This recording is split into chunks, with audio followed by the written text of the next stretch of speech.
બીજો ધર્મ. સાહેબ અમે 2 ભાઈ હતા, મારો ભાઈ કાર એક્સિડન્ટમાં ગુજરી ગયો પણ હું રડ્યો નથી.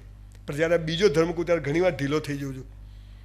આપણો બીજો ધર્મ શું છે ખબર? મનુષ્ય જાતનો, જેને ભયમુક્ત જીવવું છે, મસ્ત જીવવું છે, બિલકુલ આમ ઊંઘમાં ફોટો હસતો આવે, એનો બીજો ધર્મ છે મા બાપને પગે લાગો.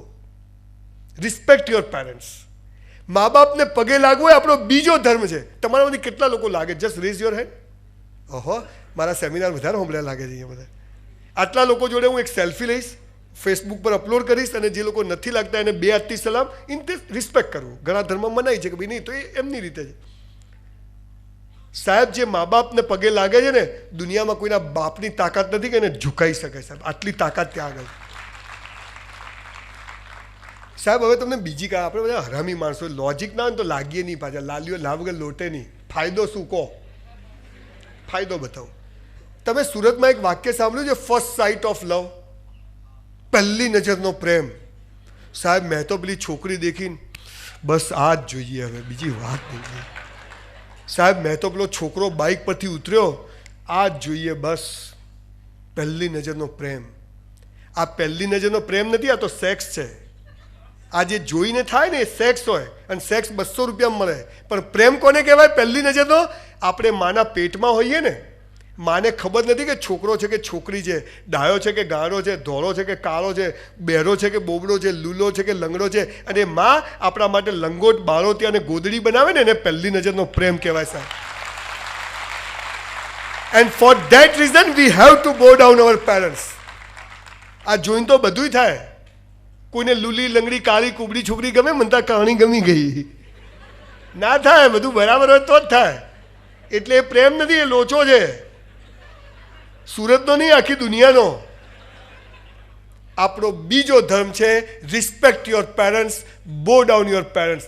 તમે લોકો ચાહતા હોય કે હું ફરીથી અહીંયા આવું, કેતનભાઈ મને બોલાવે ને આવા વિષય પર ફરીથી વાત કરું, તમને બધાને 2 હાથ જોડીને વિનંતી કરું છું. 1 રૂપિયો ફી માગી નથી કોઈ દિવસ કોઈની પાસે, પણ બધે કહું છું કે આજે જ ઘરે જજો અને તમારા મા બાપને, સાસુ સસરા ગમે તેવા હોય ને સાહેબ, ગમે તેવા હોય, જે ઝૂકે ને એ એને ગમે છે, જે નમે ને સૌને ગમે. મારી બા મને આવું કહેતી. સાહેબ, તોફાનો, આંધી તોફાન આવે ને તો મોટા ઝાડો ઉખડી જાય અને નાના ઝાડ બચી જાય. કેમ કે એ ઝૂકી જાય. પવન આવે ને ઝૂકે એટલે પવન જતો રહે, પાછા ઊભા થઈ જાય. અને પેલું ઠૂઠું મૂળિયામાંથી જ ઉખડી જાય. ઠાકુર ટૂટ सकता है लेकिन झुक नहीं सकता. અમારે ત્યાં ગામડામાં છોકરાઓ શું કે, અમે તો ના લાગીએ પગે. મેં કેમ? પૈસા ચાલતા નહીં વાપરવા. એને ખબર જ નથી કે પીપોડી. સાહેબ, ઈશ્વર કદી જમીન પર આવ્યો નથી, આવવાનો નથી, એની તાકાત બી નથી. બધી ડફોળ બનાવવાની વાત છે. અને એટલે એને મા બાપને બનાવ્યા, અને મા બાપ દ્વારા આપણને પેદા કર્યા. તો આપણા ભગવાન કોણ? Our parents. We must respect our parents. Bow down your parents. Muslim સમાજમાં એમ કહેવાય છે સાહેબ, આપણે ઘણીવાર અમુક સમાજો માટે ગમે તેવા સ્ટેટમેન્ટ આપીએ છીએ. હું નાત, જાત, ધર્મ, સંપ્રદાયમાં માનતો નહીં. બ્રાહ્મણ છું, જનોઈ નથી પહેરતો. પણ મારા બાપાએ કીધું જે બ્રહ્મનો ફેલાવો કરે ને એને બ્રાહ્મણ કહેવાય. મેં કીધું હું બ્રહ્મનો ફેલાવો કરીશ અને બ્રાહ્મણ તરીકે સાબિત કરીશ. જન્મેની કર્મથી બ્રાહ્મણ કોને કહેવાય? આપણે મુસ્લિમ સમાજ વિશે ઘણીવાર ગમે તેવી વાતો કરી છે, પણ તમને એક વાત, આ મા બાપની વાત પરથી કહું, તમે મુસ્લિમ સમાજનું એક પણ ઘરડાઘર જોયું છે? સાહેબ, તાળીઓ પાડવી પડે એ સમાજમાં. આ શીખવાનું છે. કેમ કે એમનામાં એક વાર્તા છે, એક મોચીની. કેમ મા બાપ એ ગમે તે કરશે પણ એના મા બાપને દુઃખી નહીં કરે. અને આપણે ક્યાં ઘરડા ઘરમાં મૂક્યા, ચાલા તારી બી જ હાલત થવાની, યાદ રાખજે તું. જે મા બાપને ઝૂકે છે ને સાહેબ, એટલી જબરજસ્ત એનર્જી પેદા થાય છે કે કોઈ દિવસ દુઃખ આવતું નથી. અને આ તો મા બાપને પગે લાગે કેવી રીતે? પેલી રિક્ષાને હેન્ડલ મારતો હોય ને, અને બાપાએ પાછા 2 ડફોળ બનાવ્યો બીજાને, અને એમાં પીપોળી ચાલે. તારી બી જાય ને મારી બી જાય. રોજ મા બાપને પગે લાગવું આપણો બીજો ધર્મ છે. Respect your parents, bow down your parents. હું જાહેર માગું છું, આજે પણ મારી બા માટે ચણિયા, બ્લાઉઝ, સાડીઓ હું લઈ આવું છું. એના બિલકુલ ફોલ બેડિંગ થયા કે નહીં એનું ધ્યાન રાખું છું. કેમ કે એને ચડ્ડીઓને થીગડા મારીને પહેરાયા છે, પણ મસ્ત પહેરાયા. ઘરમાં 20 પૈસાનું દૂધ આવે, મહેમાન આવે તો આપણે તો ઉકાળો જ પીવાનો હોય, પણ છતાંય ખુમારી કેવી હોય, જાણે લીટર દૂધ પીને ગયા. મારે પણ માર ના ખાવા દે, એનું નામ માં. સમજ પડે છે? આ મા બાપને પગે પડવાવાળી આપણી ભારતીય સંસ્કૃતિ છે. સાલું આપણે બધા ભૂલી ગયા. હાય ડેડુ. ડેડુ બી ઠૂઠા જેવું ઊભું હોય.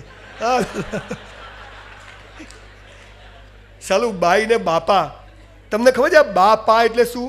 બાપા એટલે બાનો પામો ભાગ, એટલે બાપા એમ. અને એટલે હું મારી બાનું નામ બધે બોલું છું, સંજય કુમાર મેનાબેન રાવલ. બાપા બી જોરદાર હતા, પણ બાએ જ મારા જીવનમાં બહુ અમૂલ્ય. એ તો શિવાજીમાં જીજાબાઈ જોઈએ ને, કોઈ પણ માનો જ રોલ હોય હંમેશા. એટલે હમણાં રાજકોટમાં એક સેમિનાર હતો, એ સેમિનારનું નામ હતું મધર ટચ. મેં કીધું આને મધર ટચ કહેવાય. સમજ પડે છે?